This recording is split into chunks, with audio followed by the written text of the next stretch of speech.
Hi, I'm Linda Perhacs. I have a beautiful vision to share with you that has inspired me very much and has become a new song. Each of us at times hear promptings inwardly. I try to always listen inwardly and receive only those promptings that are love-based and have a higher energy and wisdom. This special vision has unusual and beautiful qualities and occurred very recently. It is not one that I personally experienced, although I have experienced one that was very similar. This vision was shared with me as I was helping someone else with their healing.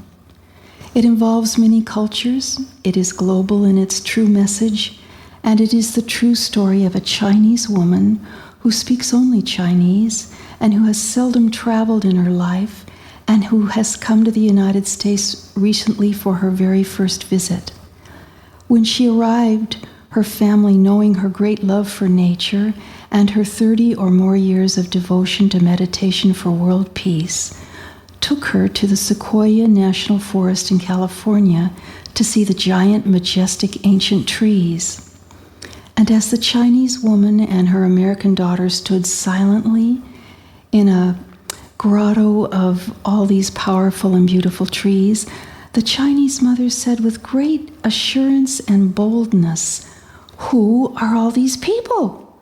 So many people, and horses everywhere, beautiful horses, so many of them." Well, the daughter, knowing her mother had an unusual attunement to nature and was well known for her discernment of people's hidden true characters, respectfully asked her mother, "Mother, what are you seeing? Because truly we're here alone. There is no other person here. The only people here would be you and me and these big trees." "No," said the Chinese woman.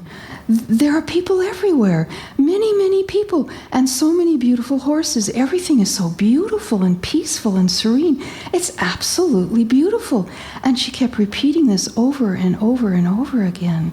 She described the clothing of the people, the hairdos, all very unusual to her, but without realizing it, she was giving an exact description of our Native American Indians of about 150 to 200 or more years ago, a people she did not even know existed, and a culture she had never heard of before. I asked, "Did your mother say they were peaceful and in a serene state? Not war-torn or troubled, but serene and in harmony?" Total harmony, very peaceful was how the Chinese woman described them.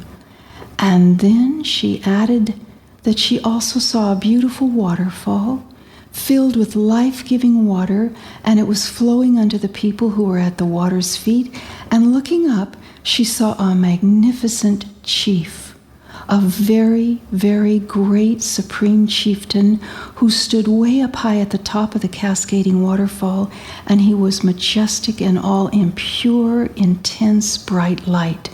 She saw him only briefly, and then he turned and became hidden behind all the waters. After hearing this story for weeks and months, I kept remembering it, because our world today has so many imbalances that are rapidly escalating, involving environmental issues and conflicts and cultures. It struck me, here was a people who tried to explain this harmony between man and the land, and no one would listen. And now their words seem even more urgently needed by our world as we face so many earthquakes and tsunamis and global warming escalates and other disasters are multiplying. I began to wonder if these people might still be nearby, perhaps in another dimension, close but yet apart, and still hoping we would or could hear their words before it's too late.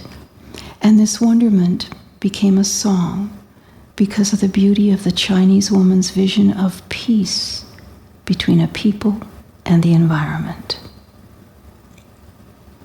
I would like to say that I have chosen to use the rainforest region of the Pacific Northwest for the song because in reality a very great Indian chief did live there in the 1850s and he tried to plead before the whole world for his people and their lands. And his words were eloquent and timeless and contain a very high wisdom. And that wisdom is needed more now by our world than even when he first spoke them. The song that I'm talking about is in its creative form right now, but because this program on the BBC radio is all about the process and the creation of a song from the original inspiration of a vision or a dream, I wanted to share this vision with you.